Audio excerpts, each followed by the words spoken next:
Thank you very much.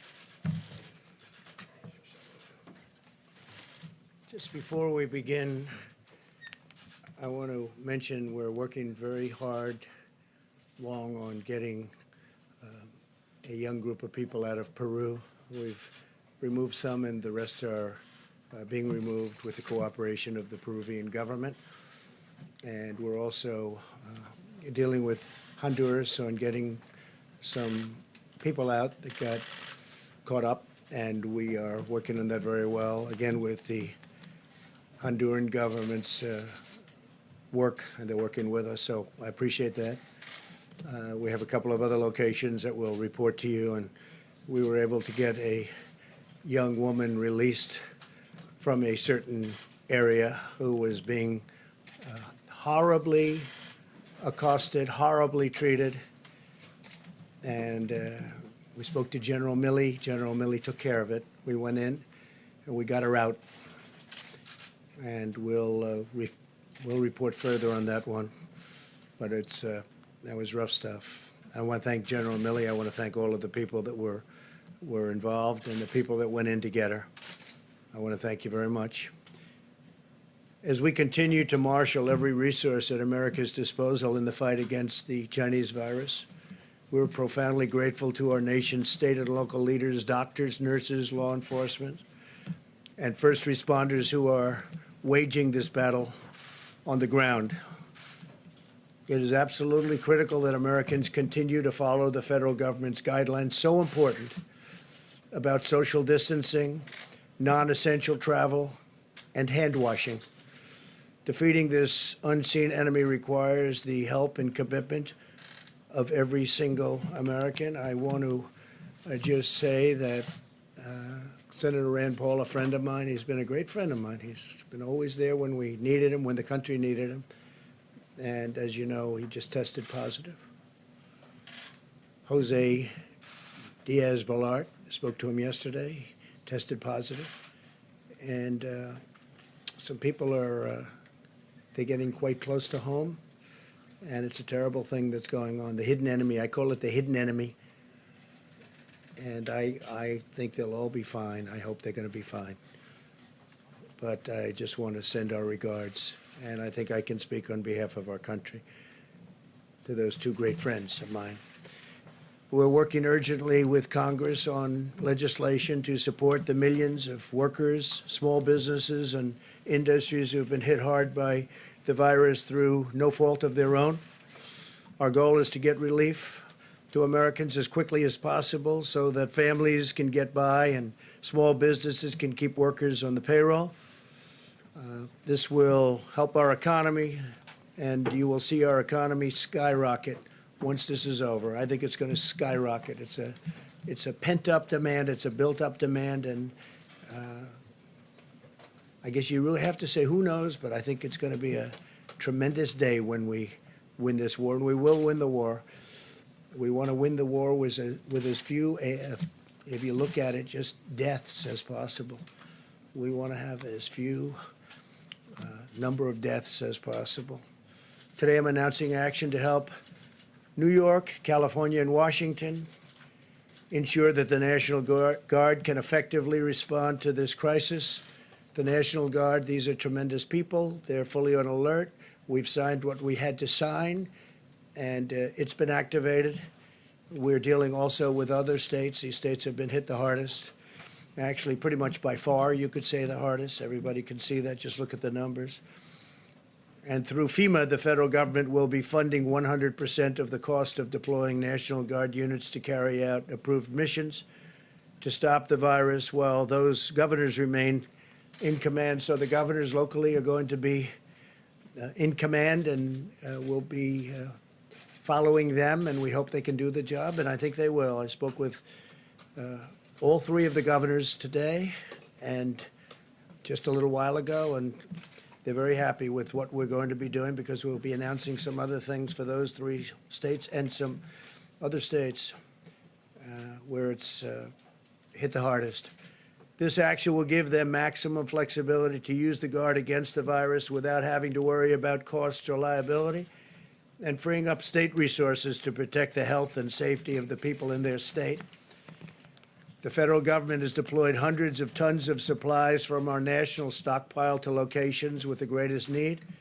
In order to assist in those areas, I approved the state of New York's request for a major disaster declaration, something which Governor Cuomo has been asking for and which I agree, and we had it done in very rapid fashion.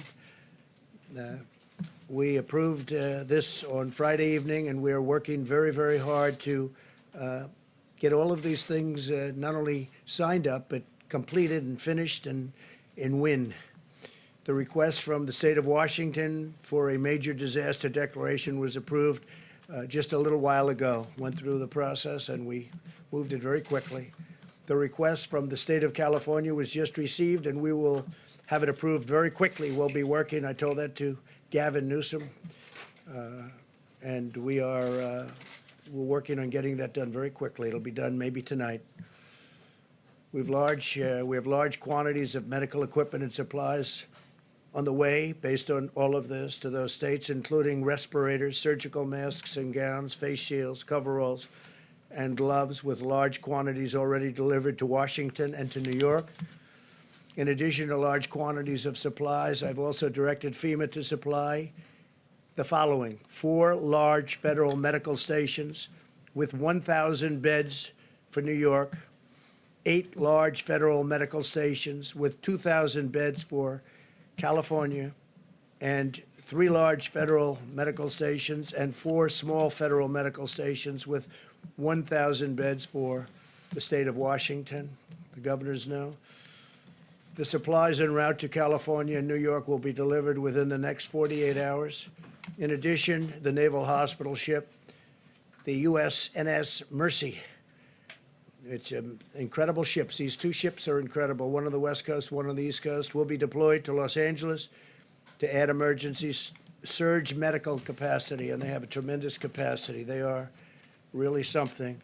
I will say that if you look at some of the things we've been doing, and now those numbers have gone up, and just to be a little bit more exacting, we've done a presidential approval for requests for major disaster declaration for the state of New York. Approval of Title 32 National Guard activation for the state of New York. We're providing all of this at no cost to the governor.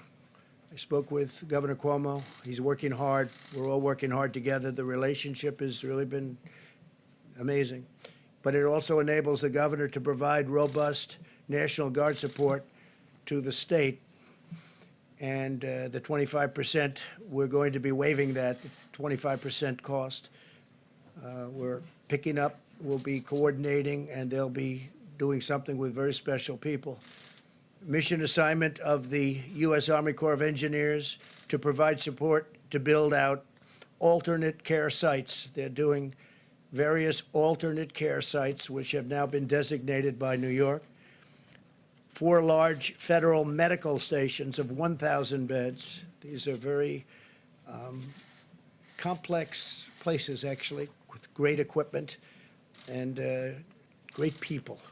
Strategic National Stockpile Order, and this is as of a number of days ago, so far delivered to New York, and this is the 19th. We had the N95 respirators, 186,416 delivered.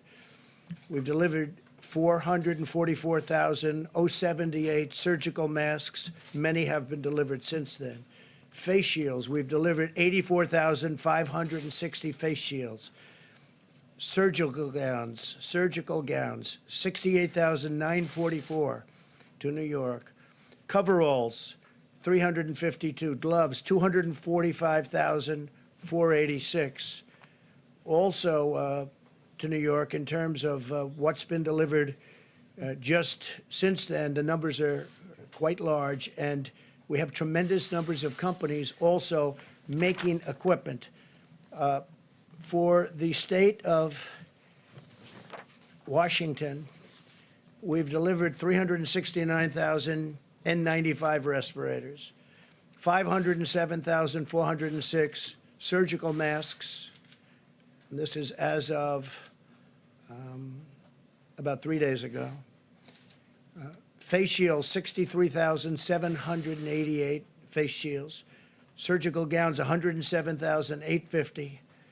Gloves, 240,376. And we have many, many things pending. It's actually not pending. They're being fabricated. They're being made, and they're moving. Now for Washington, so we have 4 small federal medical stations, 250 beds.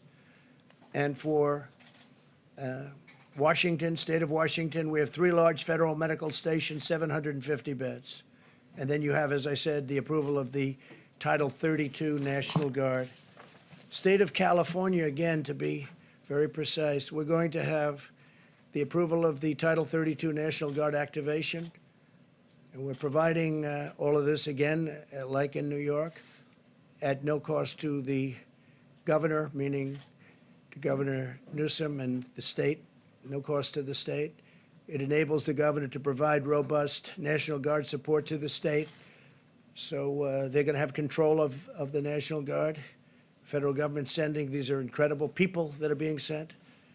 We have 8 large federal medical stations with over 2,000 beds, and that's going to California. And then strategic national stockpile order. We've ordered likewise hundreds of thousands of different items. I won't go into the exact numbers, but the numbers are very substantial. But we're having a tremendous additional number sent. And whatever the states can get, they should be getting. I say we're sort of a backup for the states. And some of the states are doing really well, and some don't do as well. The ones that don't do as well need more help. But these are 3 states that really do need help because they are hit very hard. And the outpouring from the private sector has also been extraordinary. I'm pleased to report that Honeywell, great company, has just announced it will immediately expand its personal protective equipment manufacturing operations in Rhode Island to produce millions of additional N95 masks. They're very hard to get. They're actually quite complex. For the U.S. government's strategic national stockpile, they'll be immediately then delivered to the various states. This expansion is already underway, and it's going to provide a lot of jobs for that state, probably around 500. The masks will be distributed by the government for the use of the health, safety, and emergency, and this for response workers, primarily for response workers. These are very high-end. This expansion is in addition to Honeywell's action to more than double production of its existing personal protective equipment manufacturing plants. They make a lot of different things, and they're doubling and tripling their production. They're going round the clock. Today, I'm also announcing the launch of a new public-private consortium organized by the White House, the Department of Energy, and IBM to unleash the power of American supercomputing resources to fight the Chinese virus. The following leaders from private industries, academia, and government will be contributing, and they're going to be contributing a lot of different things, but primarily computing resources to help researchers discover new treatments and vaccines. They'll be working along with NIH and all of the people that are working on this. But tremendous help from IBM, Amazon, Google, Microsoft, MIT, Rensselaer Polytechnic Institute, the Department of Energy's National Labor Laboratories, the National Science Foundation, and NASA. They're all contributing to this effort, and they're fully in gear. This afternoon, I also want to update you on the steps we're taking to protect and serve our country's 18 million veterans. These are great people. Our amazing veterans have shown their eternal loyalty to our nation, and this is the time where they're in need, and we are going to show our loyalty to them. We're being very protective of our veterans. We're working on certain hospitals where we may be doing some work in Louisiana in particular and some other states, veterans hospitals. We're going to be very protective of our veterans. Some of them are of that very vulnerable age, and some of them obviously are not feeling well. And some of them are still suffering the wounds of war from many years ago. Yesterday, I signed vital legislation to ensure that the GI Bill will cover distance learning during this emergency. I also spoke with many of our veteran service organizations, or the VSOs to describe our unprecedented action. In February, the Department of Veterans Affairs established 19 emergency operation centers throughout the country. One of the things that they've been trying to get done for many years, you all know this from following me over the last number of years, but we got it done pretty quickly. They've been trying to get it done for many, many decades, was choice, veterans' choice, and also veterans' accountability. Now, if it's crowded within this, if they can't get to a doctor, we have great doctors in the VA. I have to say that. We have fantastic doctors, as good as they come. But it's hard to get to them because of what was bureaucracy, but no longer bureaucracy. We've done a lot of things, in that case, because of accountability. When people aren't doing their jobs, or if they're bad, or if they're sadistic, or if they steal, or anything bad happens, we're now allowed to fire them for, I signed that a year and a half ago. For many years, you weren't able to do that. So the VA is working, and I was just told by our great leader at the VA, Robert Wilkie, he said for the first time, we get the highest marks in the history, highest poll numbers in the history of the Veterans Administration. Came out a week ago that they're happy. And look, one of the reasons that happened, highest in history, one of the reasons that happened is because of veterans' choice. If they have to wait online, they go and see a private doctor and we pay the bill. And they get better. They don't have to wait 2 weeks and 3 weeks or 2 days, but they get better.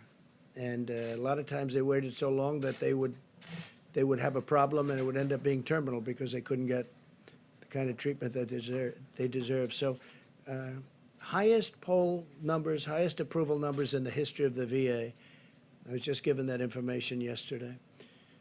We restricted visitors' access to 135 veteran community living centers, which house nearly 8,000 veterans with chronic medical conditions, so that we limit their exposure to the virus. We want to totally take care of our veterans, and that's what we're doing. The VA has canceled most elective medical and surgical procedures. They're delaying them till after this is gone, after we've won.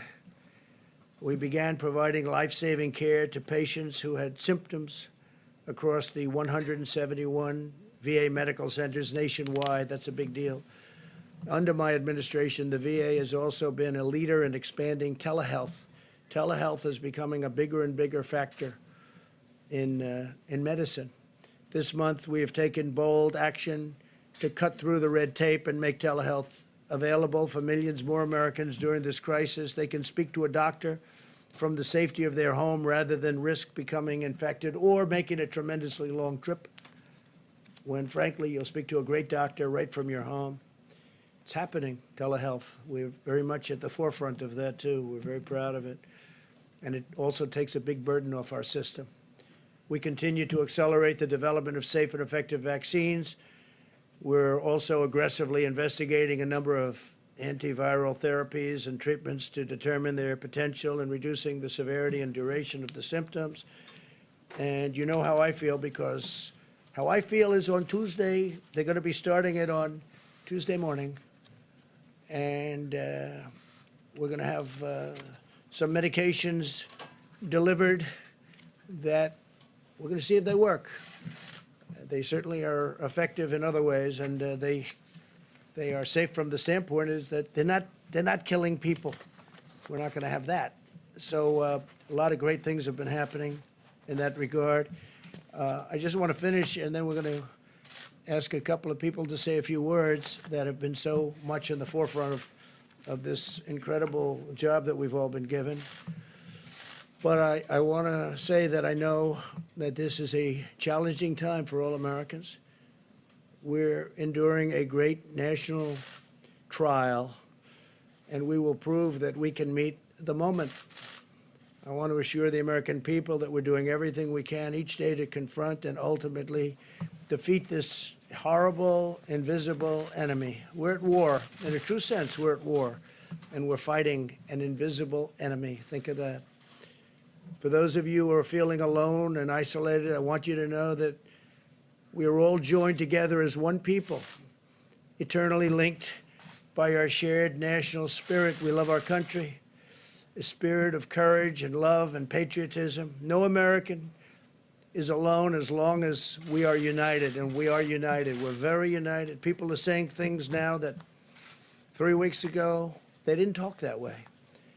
We're very united.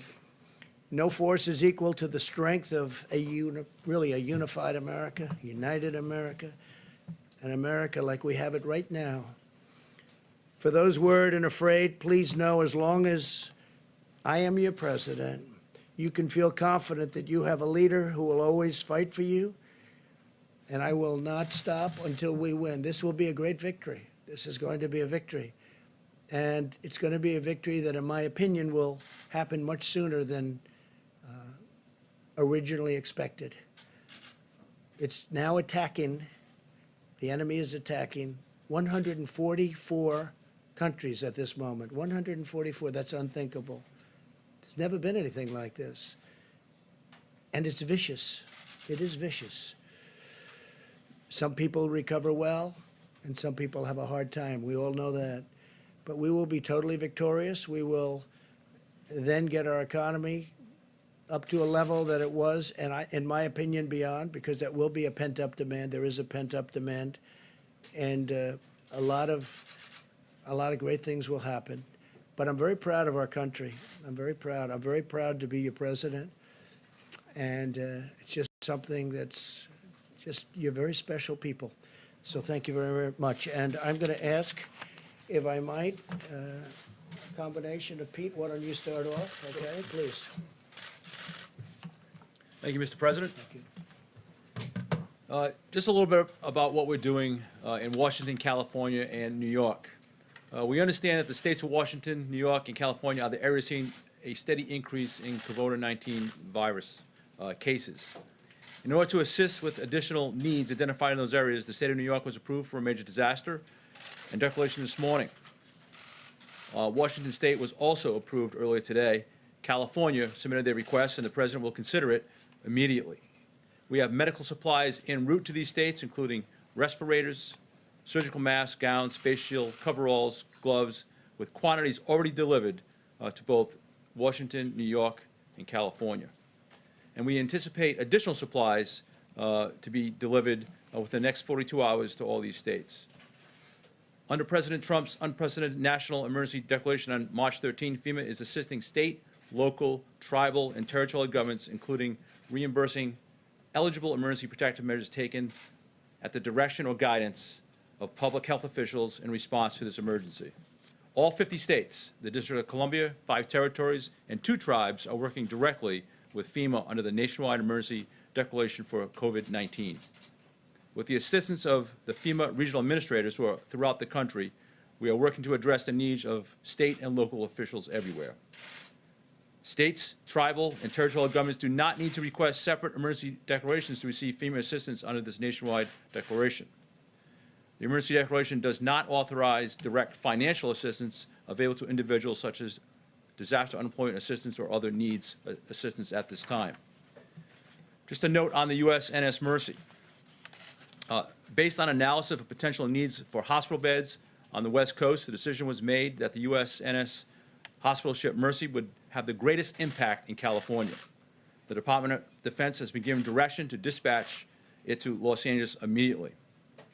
DoD has advised that the Mercy can get into position within a week or less of today's order. Even though there are more cases right now in Washington, the projected needs for beds in California is 5 times more that of Washington. The Mercy will be used to take pressure off local hospitals, other medical needs, and not for treating COVID-19 cases. And finally, a little bit about the National Guard. The federal government continues to take aggressive action and proactive steps to address the COVID-19 threat as we attack the health and safety, or protect the health and safety of the American people. It remains our top priority. The National Guard is especially posted and equipped to assist federal, state, local agencies while serving the public. In response to this unprecedented nationwide operation, President Trump has approved Washington, California, and New York National Guard units under Title 32 status for the COVID-19 response. The President's action provide the nation's governors continued command of their National Guard forces, enabling states to use additional resources to meet the missions necessary in the COVID-19 response. The National Guard is a viable and responsive avenue to provide a much-needed asset that is state-managed and federally supported. And I want to be clear, this Title 32 activation does not federalize National Guard members. The National Guard is still under the authority of each governor. They will work in concert with the Department of Defense. And we've had a lot of disinformation circling, and I want to make sure it is understood that this is not martial law. The Department of Defense, by way of a mission assignment, will lead this task. And then finally, we continue to respond to hundreds of requests from governors across the country in filling all their critical needs. Thank you, sir. Thank you, Pete, very much. Good job. Peter Navarro? Thank you, sir. Thank you, Mr. President. Good evening. What I want to talk briefly about is the Defense Production Act. And to give you the overview here, using the full power of private enterprise and the full force of the federal government, my job at the White House is to make sure tactically, working with FEMA and HHS, the American people, particularly our healthcare professionals, get the gloves, the masks, and all of the personal protective equipment they need. And I can tell you, sir, that since you signed the Defense Production Act, my job's gotten easier. And let me explain why. The Defense Production Act, in this context, has two primary functions. One is mobilization of the industrial base, in this case, the public health industrial base, and the other is allocation of resources, both from the supply chain to the manufacturers and from the manufacturers to the end users, such as the healthcare professionals. Now, what we're seeing on a purely voluntary basis, based on the leadership of this administration, we're seeing the greatest mobilization of the industrial base since World War II. And every day I'm working with organizations and companies, National Association of Manufacturing, the National Council of Textile Organizations, and so on, in terms of building up rapidly our capabilities to get what you need. Now, let's think about what mobilization means. It can mean, for example, repurposing a factory. So Pernod Ricard called us last week, and they had 3 hurdles they had to deal with. They called my office, had to make a call to Treasury, FDA, and HHS to clear the path. We got that done that day. They started their production that day, moving from alcoholic beverages to hand sanitizers, and as we speak, a truck is moving towards New York and will arrive there Tuesday to share with the hospitals over 1,000 gallons of sanitizer. So that would be a repurpose. A second example would be one that the President offered with Honeywell. Again, Honeywell called the White House asking for help from the President. And what they said is, look, we want to do this new factory in Smithfield, Rhode Island. They called me on a Friday morning. And by that night, we had a contract in to HHS. HHS flipped that immediately, and I had Honeywell moving people and equipment from Massachusetts to that facility in Smithfield, Rhode Island, and we're going to have those masks produced within 30 days, moving on the assembly chain. So my point is, mobilization is repurposing, building up capabilities. And the other portion is, of course, the allocation of resources. Now, what I can tell you so far is that the Defense Production Act, sir, has given me quiet leverage. When you have a strong leader, you can take a light hand initially. And so what we've seen with this outpouring of volunteers from private enterprise, we're getting what we need without putting the heavy hand of government down. There will be possibly cases down the road, and the manufacturers have actually asked me and alerted me to this, where some places in the supply chain, they may have problems that the White House will have to break through using the Defense Production Act. We won't hesitate to do that. The last thing I'll tell you is that I also get a lot of calls that are very disquieting. Brokers are offering millions of items, whether they're goggles, masks, or whatever, and you go through 3 different brokers, tracing to a warehouse in LA that's allegedly got 10 million masks, and they want to charge you 7 times what they cost. That's price gouging. We are a message to the hoarders. If you got any large quantities of material that this country needs right now, get them to market or get them to us. We'll pay you a fair price. But if you don't do that, we're going to come for you and make sure that doesn't happen in this country, and that would be a good use of the Defense Production Act. So I salute you, sir. You've made my job easier, and I appreciate that. Thank you, Peter, very much. Great job. Mike, please. Thank you, Mr. President. Task Force met this afternoon, as we do every day. And let me begin today by simply saying thank you to the American people. And thank you for the way that people across this country, 7 days into 15 days to slow the spread, the people in communities large and small across America are responding, are cooperating, are communicating, not just on behalf of their own health and the health of their family, but more importantly, on behalf of the most vulnerable among us. So on behalf of your president and our entire task force, just thank you to the American people. I also want to express our appreciation to the governors across the country.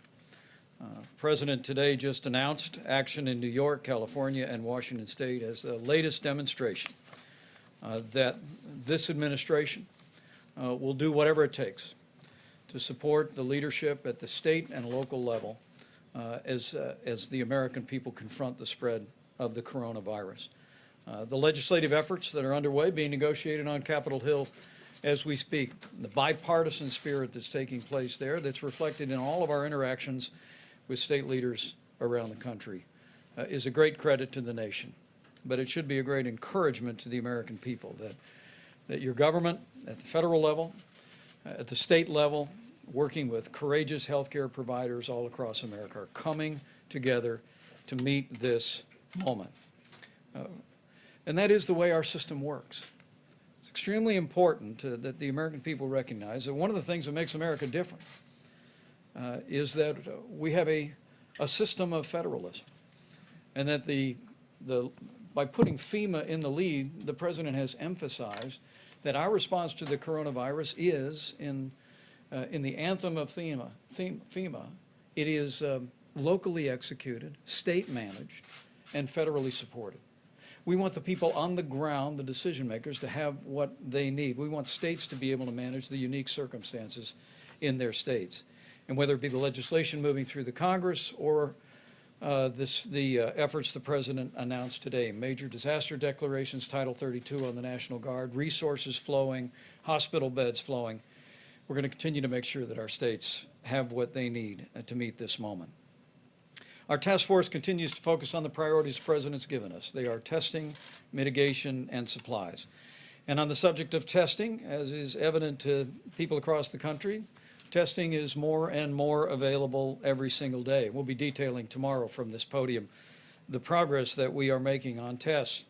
At this day's reporting, 254,000 Americans have been tested and received results in coronavirus tests, with slightly more than 30,000 actually testing positive. There's a bit of an encouraging word in that for every American. Remember, everyone that's being tested now, with the exception of our healthcare workers, are people that have symptoms that make them think they may have the coronavirus. And as our numbers come in consistently, because the 254,000 does not include all the local hospitals or all the local labs in our states, it's working out to be about 1 in 10 Americans who've been tested who thought they had coronavirus actually had it. 9 out of 10 did not. But we'll continue to roll out the testing to provide that resource to the American people. And we're working to make testing happen faster. We expect from word from the commercial labs that we should be caught up on the backlog in testing by the middle of the week. And we are urging today, on the President's behalf, that all labs would prioritize inpatient testing. Let me say again, to all of the commercial labs in the country, you will receive guidance from HHS tomorrow.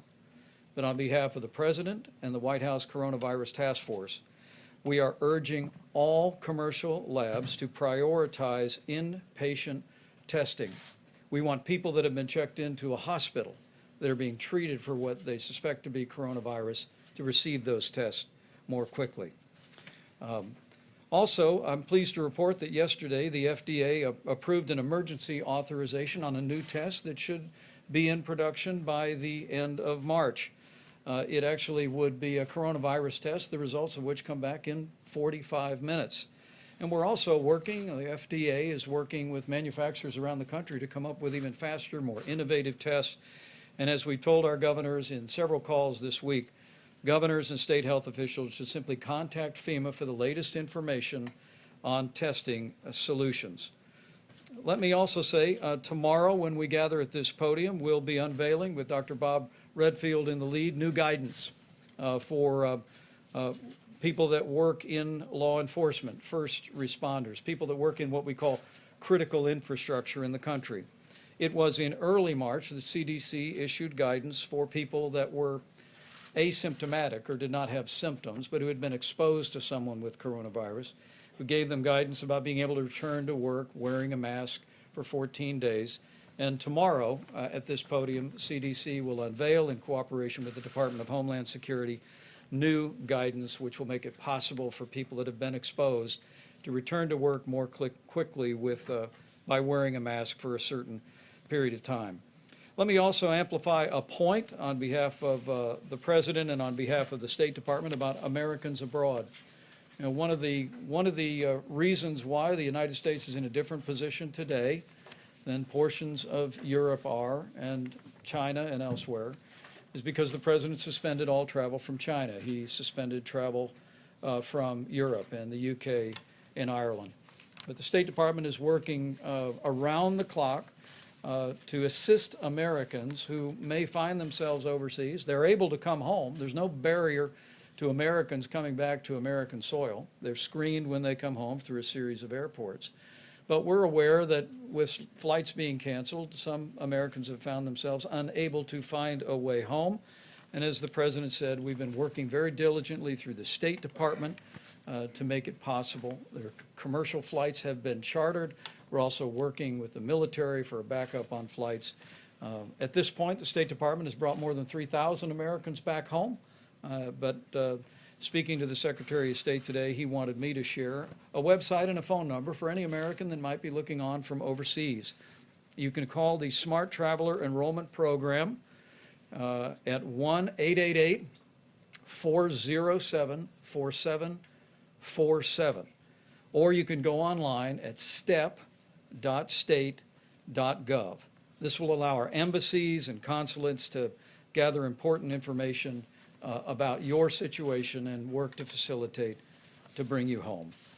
Let me say finally, as I began, let me close. As the chairman or the leader of this White House Coronavirus Task Force, we are 7 days into 15 days, and the American people are responding.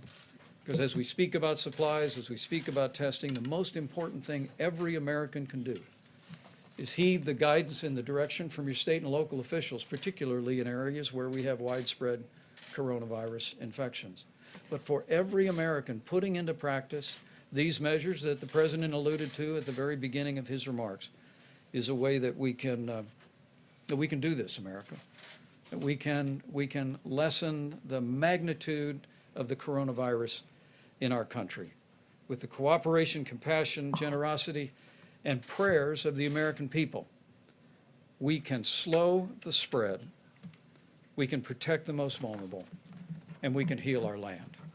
So let's do it, America. Thank you, Mike, very much. Thank you. Thank you very much, Mike. So just a couple of little things that will take some questions. Maybe you will have some, maybe you won't. That'll be a shock.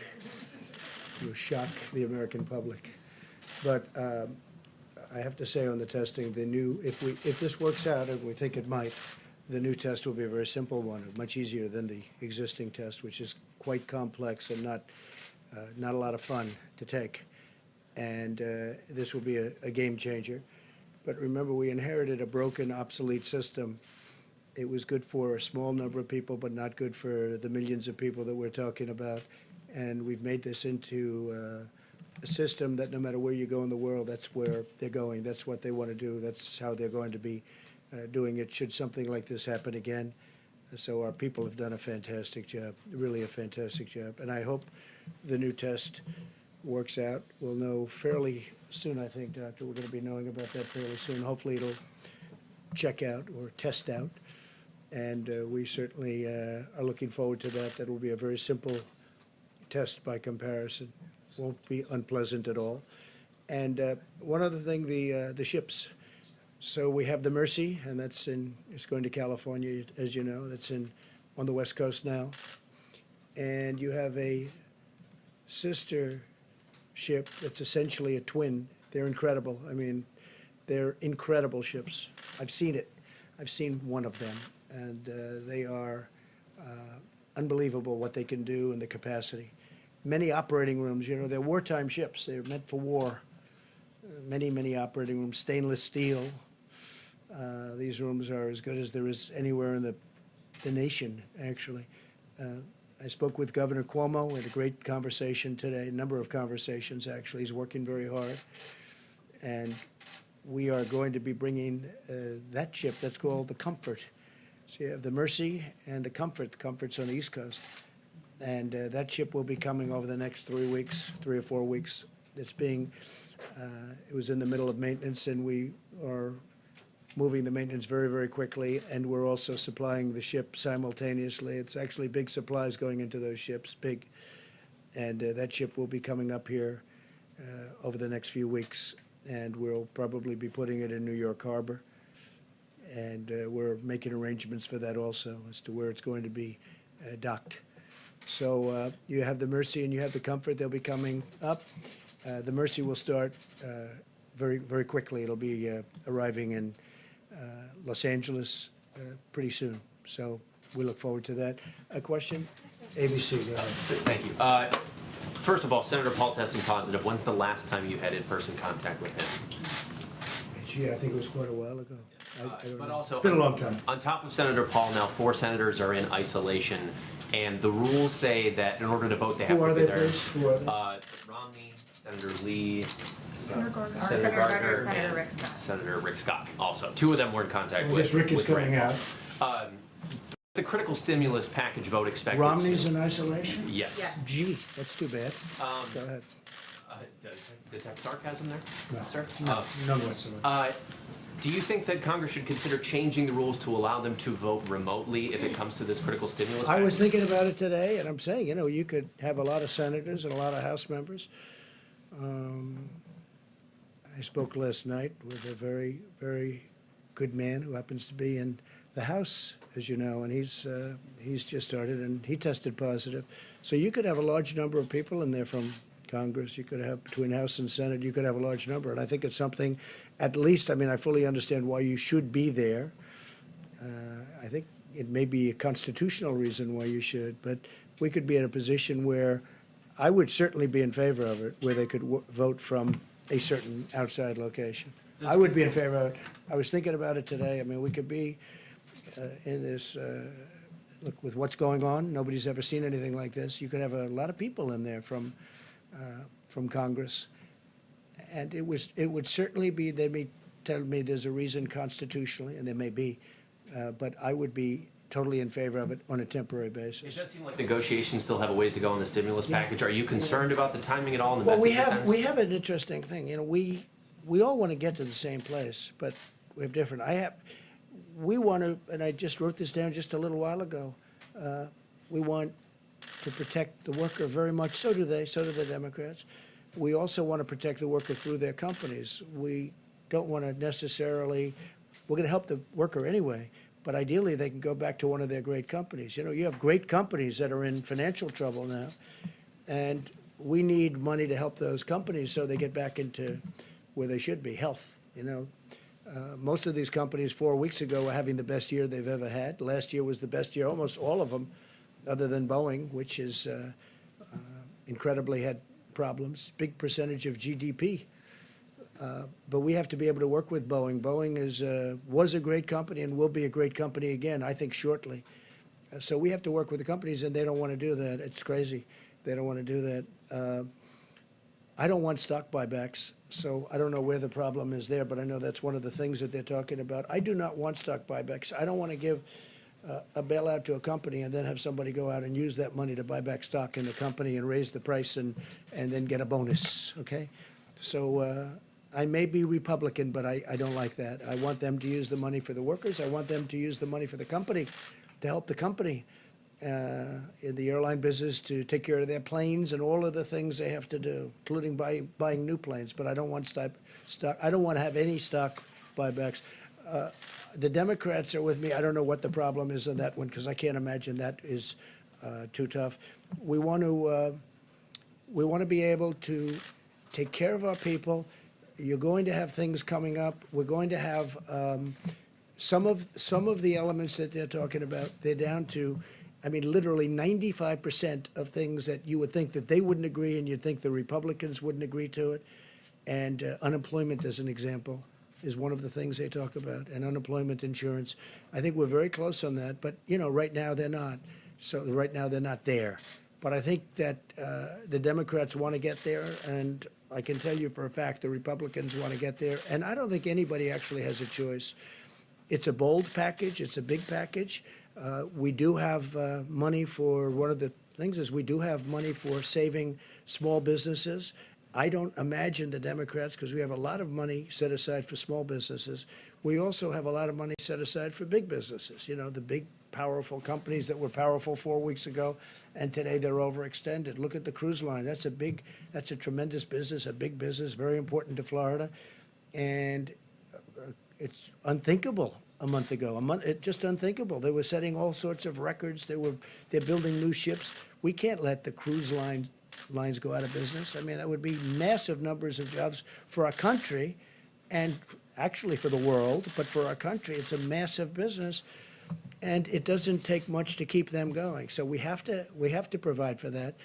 But I think both the Democrats and the Republicans are agreed that we have to take care of our workers, and we're going to be doing that in numerous ways, including a substantial cash payment. Yeah, please. When it comes to the Defense Production Act, we know that governors across the country all day today were pleading with you to utilize the DPA, saying that they need it specifically for that allocation piece that you mentioned, Mr. Navarro. Okay. Why not use it now if that would answer their pleas for help? Well, we are using it now. The fact that I signed it, it's in effect. But, we're a country not based on nationalizing our business. Call a person over in Venezuela, ask them how did nationalization of their businesses work out? Not too well. The concept of nationalizing our business is not a good concept. But I'll tell you why. As Peter said, we may have to use it someplace along the chain, but we're getting calls. Here's the beauty of it. If we go out and we want, let's say, masks, we don't know who to call on masks, but Hanes, who makes things of cotton, various elements, lots of things, it's a great company, they called us and they said, we're going to make millions of masks. We got a call today from 3M. There's a big article today, the head of 3M. They're going to make tremendous products, and they're more or less in that business. And if they're not, like, for instance, General Motors spoke to us, Ford spoke to us about doing ventilators. The beauty is they're calling us.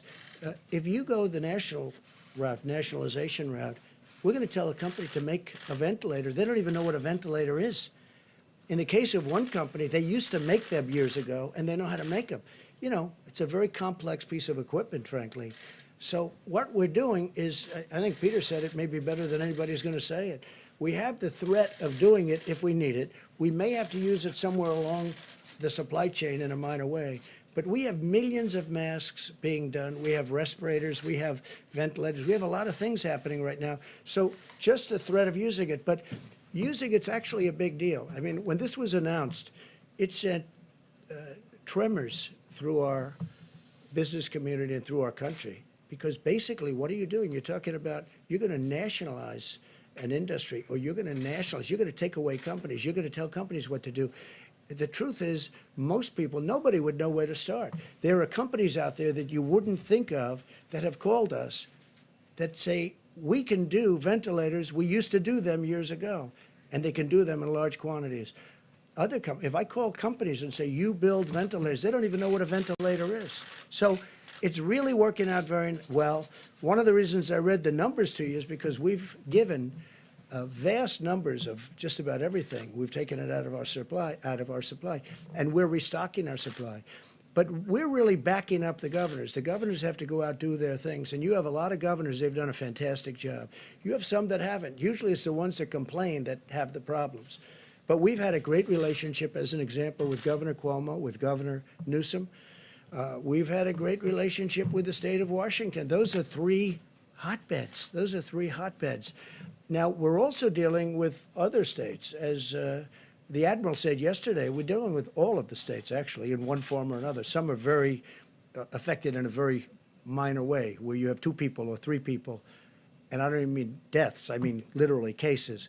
And that's different than New York, where you have, you know, tremendous, where everybody, I lived there for a long time, everybody's extremely close, tight. And you have a lot of cases in New York. You have a lot of cases in New York. And we're helping Governor Cuomo. We're helping Governor Newsom. They've been, frankly, they've been total gentlemen. They want to get it done, and we want to get it done. But doing it the way we're doing it is much better. It's really much better. But in terms of, I'm asking about the supply chain.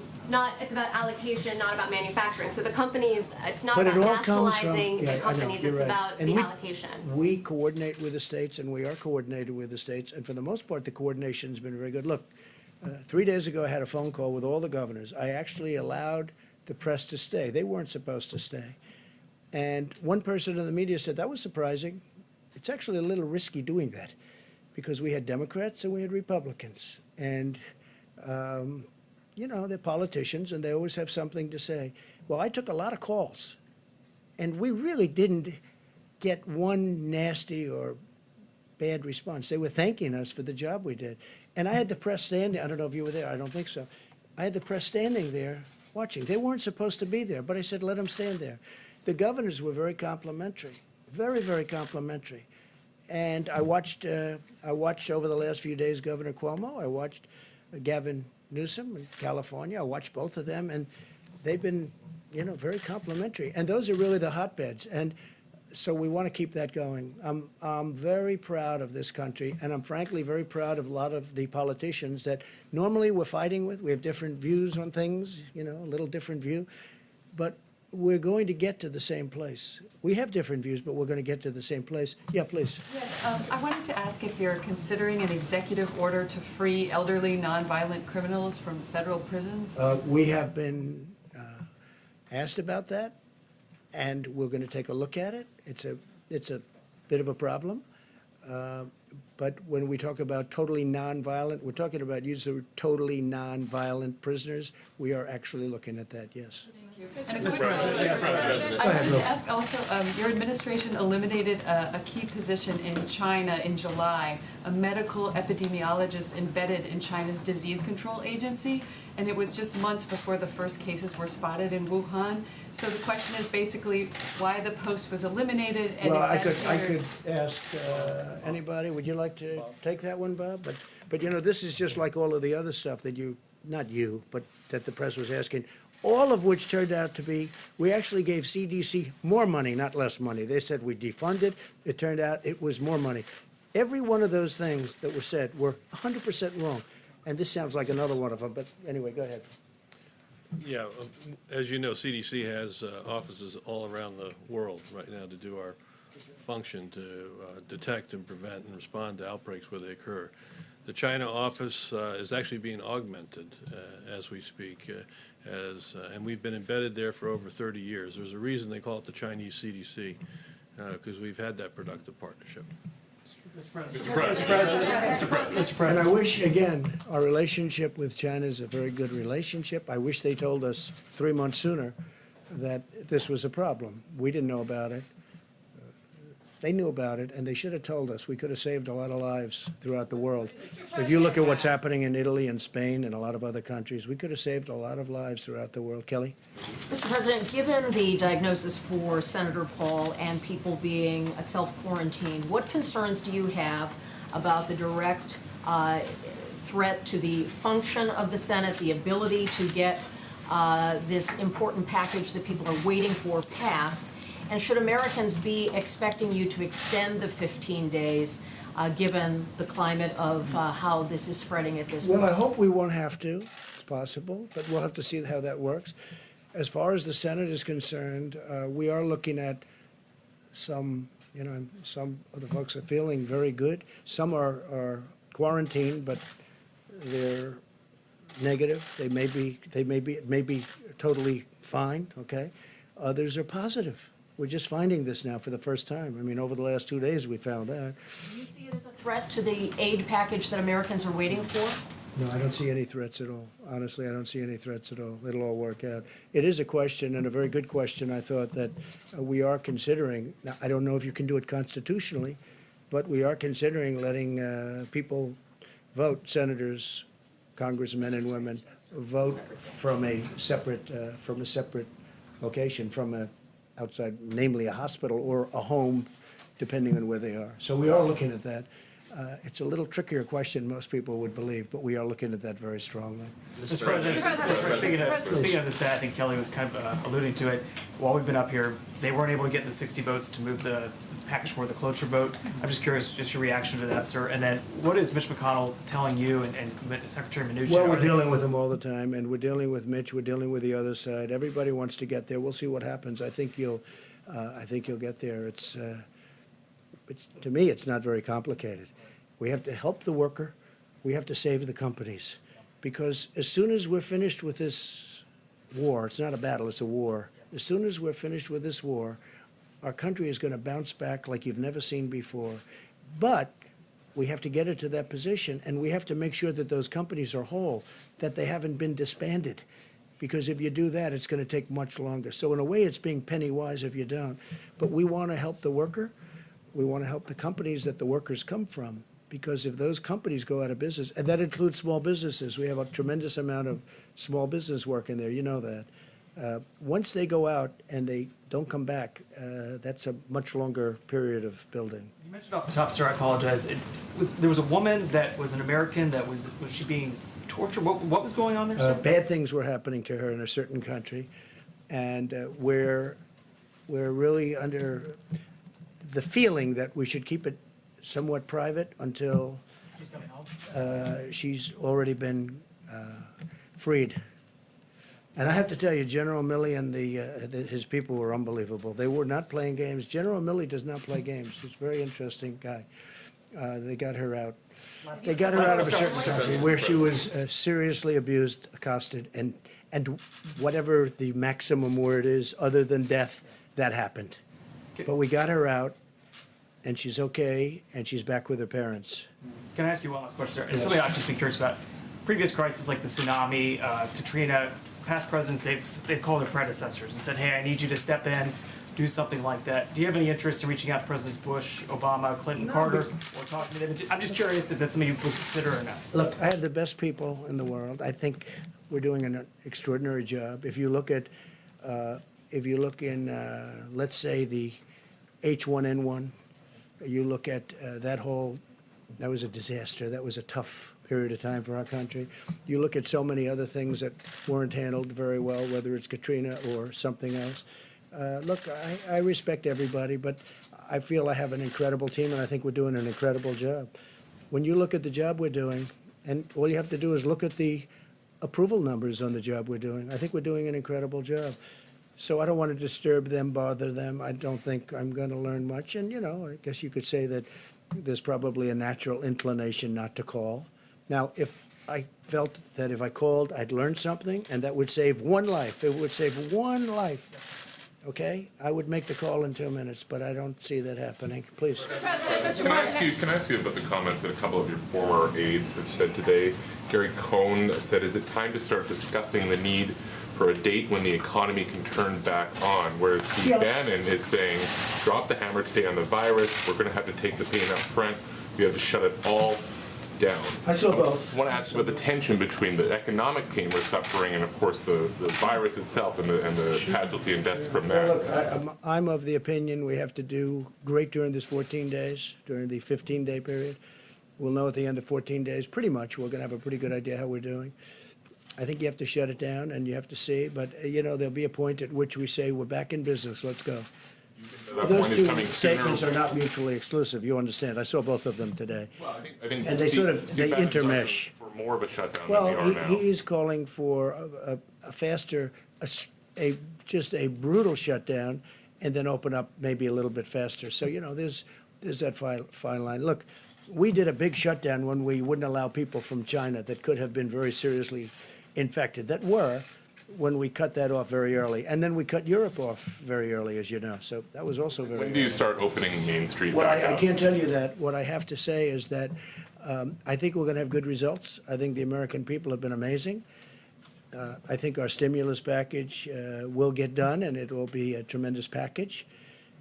We're really not, I mean, they may not have gotten those votes, but they're very close to getting a deal done.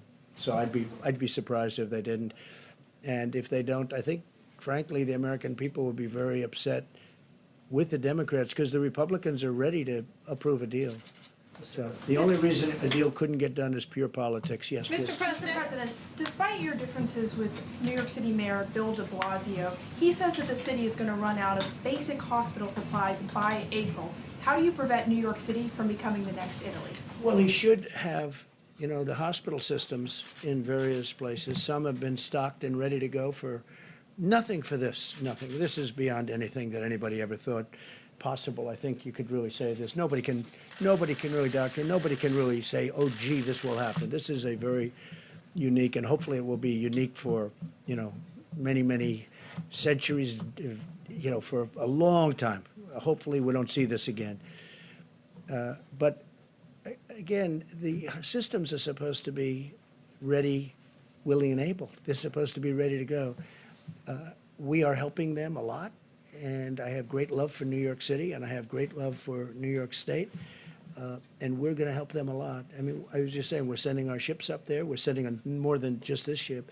We may be using, if we need, we'll be using some of the cruise ships that you've been reading about. We'll be using them also because they're very immediate and very quick. They can be there very quickly. We have good docking systems in the places that we're talking about. So we may be using some of the cruise liners that we're talking about. But no, I mean, I think Bill de Blasio is working very hard. I think he's trying very hard. It's a tough situation for him and every mayor because nobody's ever seen the scale. You know, when you hear you've given millions of masks and you've given hundreds of thousands of masks in a certain short period of time, and then you hear they need many, many more. You know, one of the things they have started with respect to masks is the sterilization process. Some are, you know, are really, it works very well. Others aren't really set up that way. You throw them out. But we have a sterilization process that's working very hard. Speaking of that, hand sanitizers, you know, when you asked the question on the companies and what's going on, we have many companies now, companies that made whiskey, that made alcohol. They've now gone very quickly into the hand sanitizers and all of, you know, you've been reading about 3 or 4 big companies. We're doing incredibly well on that. There was no way if you took the existing companies that something like that could happen. But it happens almost, they'll call Peter Navarro or they'll call somebody. In one case, they called me. They said, we can do this, we can do that. We've had a lot of those calls where companies want to, there's a company in New Hampshire, a great company, they want to make ventilators. I'd never thought of them for ventilators, but they do make metal equipment and things out of metal. They'll be great. They'll make a great product. So, Peter, I think you're seeing a lot of that, right? Yes, sir. Yes, please. Mr. President. The bill that is being contemplated by the Senate right now has a fund that has hundreds of billions of dollars for the Treasury Department to use to bail out states and localities as well as specific industries such as cruises and hotels. Will you commit publicly that none of that taxpayer money will go towards your own personal Well, properties? every time I do it, like for instance, I committed publicly that I wouldn't take the $450,000 salary. It's a lot of money, whether you're rich or not, it's a lot of money. And I did it, nobody cared. Nobody said thank you. Nobody said thank you very much. Now, I didn't commit legally, I just said, I don't want it. I don't want my salary. I work for zero. I don't want my salary. Nobody said, oh, thank you very much. But I guarantee you, if I ever took it, you would go out after me, you in particular, would go out after me like crazy. So I have no idea what they're talking about with regard to the one element. Everything's changing, just so you understand. It's all changing. But I have no idea. But every time I commit to do something, I committed to do many. Look, I ran, and everybody knew I was a rich person. I built a great company, and people knew that. But I agreed to do things I didn't have to. I still don't have to. But my company, I told the kids who are running it, I'm not running it, but I told them, don't deal with foreign companies, don't deal. I didn't have to do that. I could have just ran, and I didn't have to do that at all. And instead of being thanked for, again, not agreeing to do it, but just for not doing it, I get excoriated all the time. So I've learned, let's just see what happens, because we have to save some of these great companies. They can be great companies literally in a matter of weeks. We have to save them. Yeah, please. Thank you, Mr. President. Can I go back to your announcement at the top about the National Guard and then also the medical structures that are going to be built? Okay, so you had said that there would be 8 large medical structures that will be built in California with more than 2,000 beds. And then I think I heard you say there would be 4 small medical structures in the state of Washington with 250 beds. And could you say what cities and areas those are going to be in specifically? So we are filling the governor's request, and so we send that resource to them. They'll put it to best use. They'll put it to where they will have the most effect. So we don't dictate exactly where it goes. Again, it's a request from the state to the federal government for a certain asset, and those assets are sent to the governor can use it as he or she sees fit. And you're still considering, you just said that using the cruise ships as well. So if we need them, I hope we don't need them. I hope you're going to have great luck on Tuesday morning. We sent a lot of the medicine. We don't have to go into it again, but we sent a lot of the medicine to Governor Cuomo. I believe they already have it, and they have some very capable people. We spoke to Dr. Zucker, who is his primary representative on this, and we spoke to the governor himself, and I think he's excited about it like I'm excited about it. Now, will it work? I think it has a really good chance. I think it's worthwhile. Why should we be testing it in a test tube for a year and a half when we have thousands of people that are very sick? They're very, very sick. And we can use it on those people and maybe make them better. And in some cases, maybe save their lives. So Governor Cuomo told me they'll be using their supply, starting their supply on Tuesday morning. I think it's very exciting. I think because if that happens, much of what we're talking about with ships and hospitals and all of the things that we're doing and all of these masks and everything that we're ordering, ventilators, it's a whole different game if that happens. And we'll see. There's been some tremendous signs that this could work. Now, again, you know, some doctors think it should go for years and testing, but, you know, this has been something that's been around for many years. It's been phenomenal, strong, powerful drug for malaria. But we think it might work on this, based on evidence, based on very strong evidence. We're going to see. We're going to know on, you know, sometime after Tuesday. But you'll have to ask Governor Cuomo. I think they're going to start the process. We've gotten them the drug. I think they're going to start the process of giving the drug mouth, you know, through mouth. And I think that starts on Tuesday morning, he said. And that'll be, I mean, I tell you what, I don't want to get anybody overly excited, but I'm very excited by that, by the prospect of it. Then in addition to that, they're working, NIH is working on vaccines and all, and they're making great progress. But the vaccine does have to be tested for a long period of time because you can't give, you know, thousands, millions of people a vaccine and it turns out to be dangerous. So that does have to be tested. But this one's been taken for a long time, so we know pretty much one result. Yeah, please. Thank you, Mr. President. I wanted to ask about China and President Xi. When was the last time you had a conversation with him? Well, I don't want to exactly say that, but I have spoken to President Xi about this, specifically about this. And look, he doesn't want this. You know, this is not something that he wants, and it happened. It happened to China. And one thing they told me, I was told by our great Secretary of Agriculture, Sonny Perdue, that China's been buying a lot of our farm product. And I'm looking at different pricing, but China has, despite all of this, and it started, this delayed it a little bit, obviously, but it started fairly recently. But China's buying, we made a new deal, as you know, with China, a very big trade deal, and China has been buying our agricultural product. Have you talked to China about masks? I mean, they've been a supplier of the United States of masks, of a lot of this Yes, equipment. in fact, they're Have you sending tried to some open those masks. back up? They're sending masks to Italy. They are sending masks to Italy. We're in a very good process with masks. But I'm a little upset with China, I'll be honest with you, because as much as I like President Xi and as much as I respect the country and admire the country, I have great admiration for the country, what they've done in a short period of time. Of course, our previous presidents allowed that to happen. You should say thank you very much to all of them. But they should have told us about this. And I did ask him whether or not we could send some people in. They didn't want that. Out of pride, I think really out of pride. They don't want us sending people into China to help them. You know, China's a strong country. They have their scientists and they have their doctors, very smart, a lot of people. But I did discuss that about sending our people in, and they didn't really respond. We went again, they didn't respond. If they went in, they would have been able to give us a much earlier indication. But we had an early indication. That's why I closed out China. I mean, I felt it was my instinct, but that's why I closed out China at a very early time. Please. Mr. President, are undocumented persons welcome at testing sites, and can they show up and be tested without fear of being reported to immigration officials for possible deportation? It's really a fair question. I think I'll let, would you like to answer that question?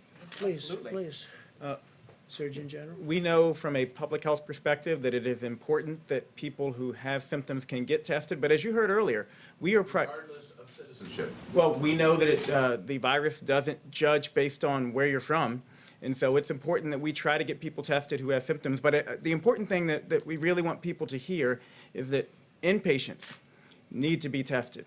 We need to prioritize our healthcare workers. And one thing I would like to say to you all very quickly, on behalf of the doctors on the task force, healthcare workers, we hear you. We hear you, and we absolutely are prioritizing your health and safety, making sure healthcare workers can get tested, inpatients can get tested, people at highest risk. But to answer your question, yes, we absolutely want to make sure people who have symptoms who could be spreading it can get tested. Mr. Surgeon General, I have a question for you, sir. Sorry, question. Mr. Surgeon General. Department of Homeland Security addressed that issue a few days ago. Customs and Border Protection actually issued guidance that absent certain circumstances, Customs and Border Protection does not target emergency rooms or health clinics. And I would refer you to the website. They issued a very clear statement making it clear to any person that is in need of a test or medical care that Customs and Border Protection is not focusing on emergency rooms or health clinics or the drive-through clinics. So that they could come in without fear of... Yes, I'll answer that, and if that's not the policy, I'll make it the policy. And I was just saying, as Mike was saying that, the answer is yes, we will do those tests, because I think in that case it's important. I think that if you could say illegal alien, you could say illegal immigrant, you could say whatever you want to use your definition of what you're talking about. We're all talking about the same thing. Yes, we will test that person, because I think it's important that we test that person, and we don't want to send that person back into wherever we're going to be sending the person, whether it's another country or someplace else, because, you know, we're now bringing them right out of our country. But yeah, we will test those people. Okay? Mr. President, question for the Surgeon General. Yeah, Sorry, Mr. Surgeon General, a question for, we were talking about this before the briefing. You know, a lot of folks, they're watching TV, they're reading up on this constantly. If you are not, somebody who's got a pre-existing health condition, but you all of a sudden you go, all of a sudden I just don't feel 100%. And then your mind just starts playing with you, right? You think, oh my God, I coughed 3 hours ago. Was that a first sign? When should those people really start to say, okay, maybe I need to call the doctor? Because you don't want to flood them. But a lot of people that are probably healthy right now are thinking, whoa, wait, that's all I'm hearing about, that's all I can think about. When should I either call a doctor or get tested? You need a test? Well, I hope not. I asked you before you came in if they'd been temperature checked. You better not. The Vice President gave an important statistic this morning. Only 10% of the people who have symptoms who've been tested actually tested positive for coronavirus, meaning 9 out of 10 people who actually likely had symptoms do not have the coronavirus. So I want people to understand that so that they are reassured. I also want to direct people to a website we've been telling them about all the time, coronavirus.gov. Coronavirus.gov has information to walk you through the symptoms, fever, cough, shortness of breath, body aches, and what to do if you have symptoms or you're worried. The most important thing we can tell people is call your healthcare provider, talk to your healthcare provider. Information is at coronavirus.gov to walk you through when to come in and when and what to do. And Mr. Vice President, you got tested yesterday. I'm just curious, sir, can you tell us what that was like for you? A lot of people are going to be going through this. What were you standing by the phone? Were you just having a nice tea? I mean, what did you? Yeah, what was that like? And what did you do to kind of kill that time to keep your mind at ease? He wasn't. The test was very quick, but it goes a fair amount up into your sinuses, and it's not comfortable. And that's the reason it probably is a good opportunity to say again to any American looking on. If you don't have symptoms, you don't need a test. The current testing format, although they're evolving regularly now, we just mentioned that we think at the end of this week there'll be a new test, and there's all new technologies. I would say again to all the governors that are looking on and their state health officials, contact FEMA. We'll give you all the latest information on new testing that is available, including steps we're making where Americans would be able to test themselves and send it in. For you, what was that like for you, sir? Well, for me and Mrs. Pence, it was kind of a pinch. It was kind of invasive, but we were grateful for the support.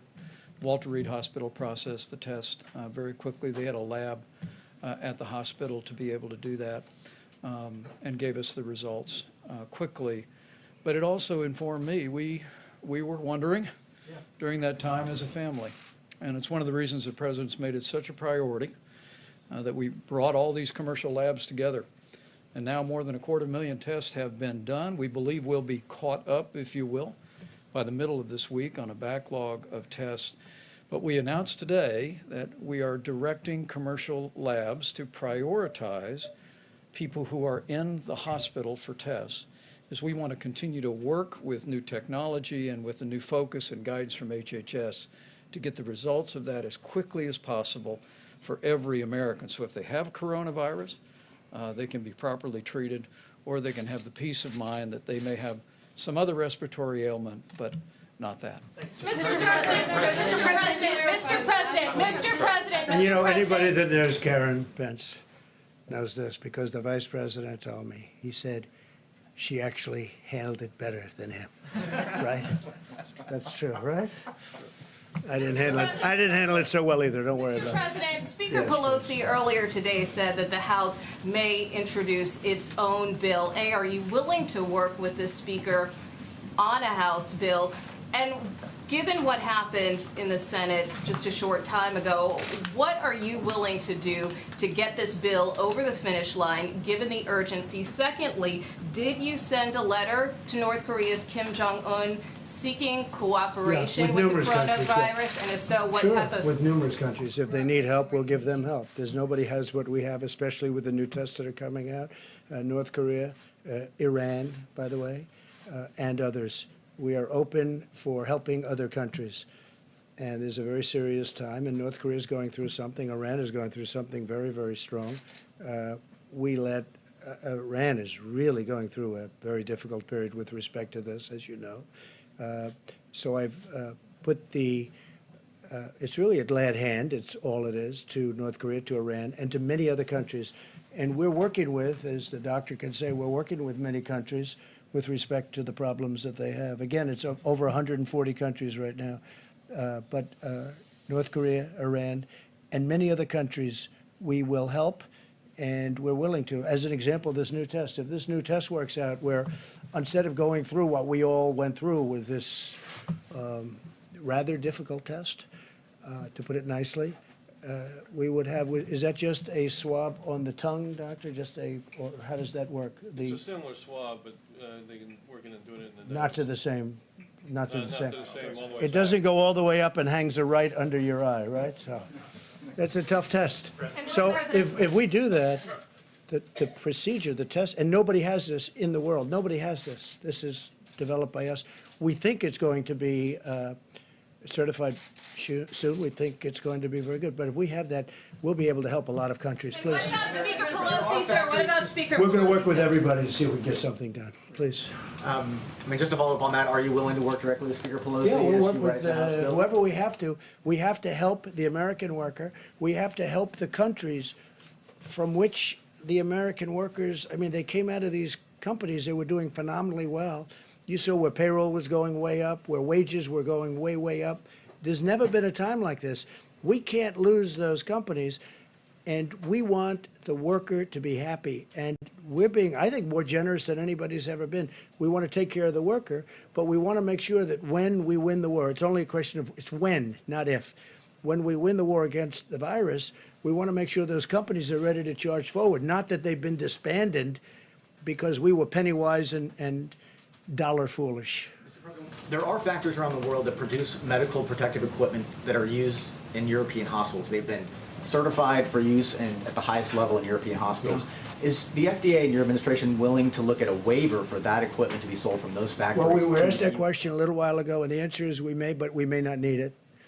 We do a very high standard. Our standard is higher. Please. Thank you, Mr. President. I was hoping you could give some guidance to American families who are anxious about their financial futures. Earlier today, on one of the Sunday morning shows, the Secretary of the Treasury, Steve Mnuchin, was talking about the millions of Americans who are impacted by these shutdowns that are happening in cities and sometimes full states. Yeah. And Secretary Mnuchin said that this shutdown, this lockdown, could last 10 to 12 weeks, perhaps early into June.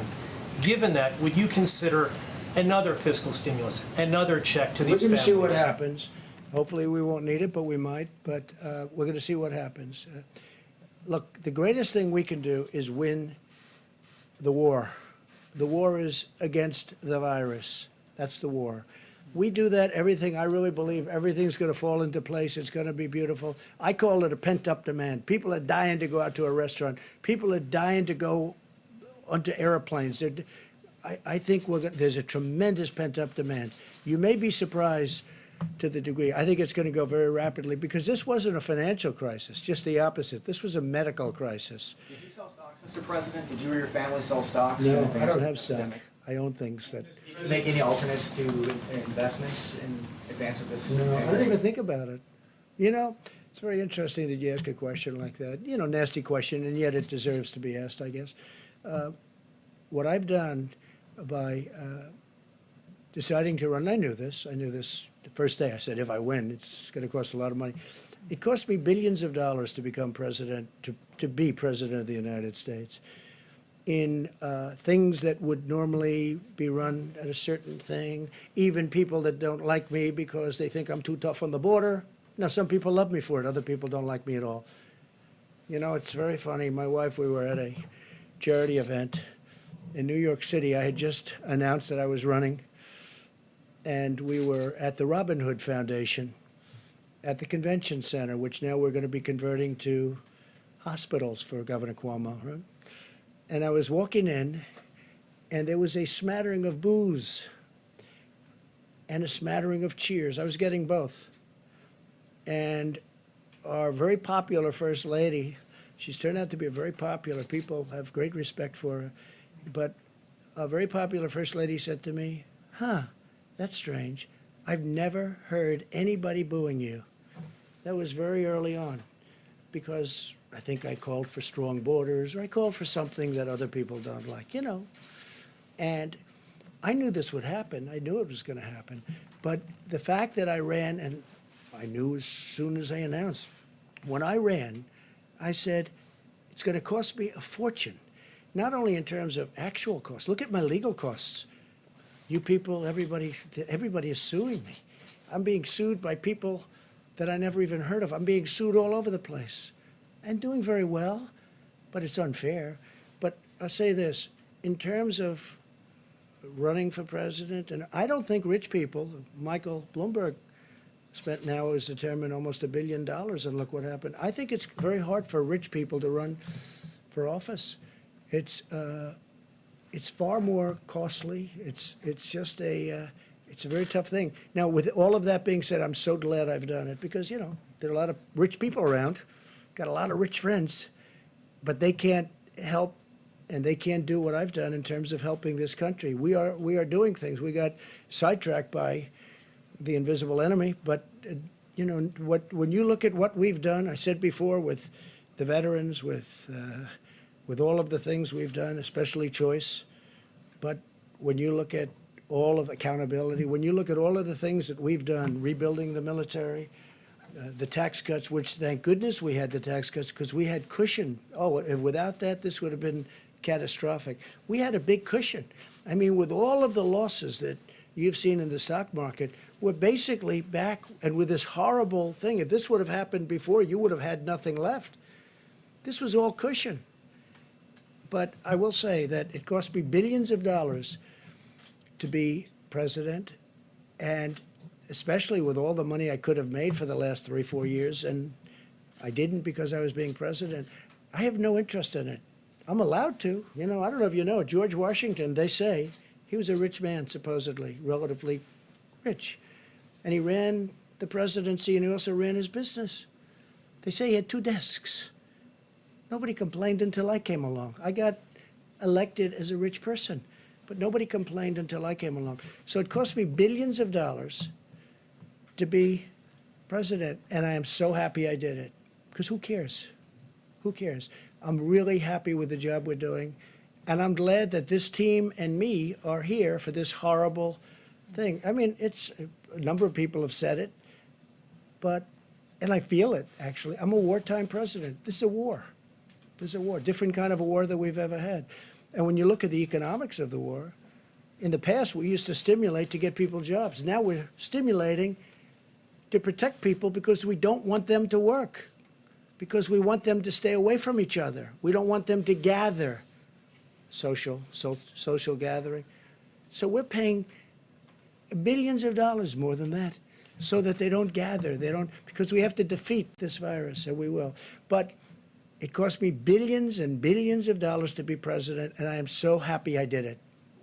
People who got Mr. President, can I ask about foreign countries, please? I realize that your priority is to Americans and, of course, this nation. But what about, have you ever considered supporting the foreign countries who are also fighting this global pandemic? Well, we do help foreign countries. I mean, that was the other question. Right. And I'm honored to help. And the doctor has helped. The Surgeon General is speaking to other countries all the time. They're asking him questions. What do we do? Nobody's ever seen anything like this. They're calling our people all of the time. And yes, I have let it be known that we'll help people, including North Korea, including Iran, and including many other countries. It's very important to do that. Are you considering any financial support for them? Let me quote to you two retired, a retired general and a retired admiral from the U.S. Global Coalition. No matter how successful we are in fighting the threat of COVID-19 pandemic at home, we'll never stop it unless we're also fighting it around the world. So financially, is there anything in the stimulus bill? And then are you considering any financial No, not in the stimulus bill, but we are very much, I mean, we give away billions of dollars for, as an example, AIDS in Africa. We're still fighting that battle. It's a tremendous battle, tremendous war also. But we're fighting it here, as you know, in 10 years. Now it's 8 years because I started it. Should have been started before, long before I got here, because they had the answer even before. But we're fighting that battle. We'll be AIDS-free in approximately 8 years. It looks like that is going to happen. We're spending a lot of money, but we're spending a lot of money with other countries. If you look at the aid that we give to other countries, we give billions and billions and billions of dollars to other countries. And a lot of times I say, you know, we could save a lot of money, we shouldn't have. And then they come in, I say, what's it used for? It's used to fight malaria. It's in countries that are very poor. It's used to fight AIDS in Africa. It's used to fight many other things, many other things. And I don't think I've ever said no. I can't. It's just so terrible. Countries that we have really, we're not involved with them very much, other than there would be tremendous death. Tremendous death. I mean, you can get a list, and I could get you a list. We give away billions of dollars to other countries, and we are giving away a lot in terms of everything, and probably we'll end up doing, economically doing something for other countries. But when I'm presented with these lists, that yes, sir, in Africa we're fighting AIDS or we're fighting something else, I tell you what, I start off by saying, you know, we could save a lot of money, and then by the time they walk those lists into my office, I say, We have to keep doing that. That's humanity you're talking. How about one more question? Yes, please. Thank you. I wanted to ask you about the states that have not yet issued stay-at-home orders. So in Texas, for example, the hospitals have said that they expect to run out of beds by the end of April if the governor does not issue a stay-at-home order. Dallas County just announced an order. It's not Well, uniform. states have to call. That's a great governor. You're talking about Greg Abbott in Texas, and he's a great governor, and he knows what he's doing. A lot of the areas that he's talking about, a lot of the counties he's talking about are not very strongly affected. You know, it's a very different kind of a place and a great place. But I have total confidence in Governor Greg Abbott. You're okay with I the do one more. Go lack ahead. of uniformity between Yeah, the sure, states because and it's, within every the state is states? different. Every state's different. I mean, Idaho, West Virginia, Iowa, Nebraska are much different than New York, than California, Los Angeles as an example, or San Francisco. They're much different. I mean, it's much different. The hot spots right now are state of Washington, and probably number one by far right now is New York. That's the hot spot like no other hot spot. And California is a hot spot, but New York right now is the leader. There's no question. All right, final question. Thank you, sir. Your administration is backing a lawsuit to invalidate the Affordable Care Act. Given that people are losing their jobs now and need health care more than ever, would you consider rethinking your position on that? Well, that's a lawsuit coming out of Texas again. That was headed up by Texas. And what we want to do is get rid of the bad health care and put in a great health care. And we will always, I will say this, I can make this commitment to you, the Republican Party is fully backing pre-existing conditions. Now, if we could get a great health care plan, which would need the House to do, but if we can get a great health care plan, we will only do it if we have pre-existing conditions totally back. So we're backing pre-existing, but would like to get rid of bad health care. Now, we are running the bad health care much better than it was ever run, and we're making it better, but it could be much better than it is. And so what we want to do is terminate it, have a great health care, but we will only do it with pre-existing. We will back pre-existing conditions, okay? But what if the Supreme Thank you all very much. Thank you. We'll be back. We'll have a meeting tomorrow. Mario Diaz-Pilar, not Jose, if you wanted to clarify that. You had said Jose. Works for us. Mario. Yes. Oh, did it take Jose? I watched Jose on NBC. Thank you, sir. The other night. Okay? Thank you, sir. Donate blood. Donate blood. We need it.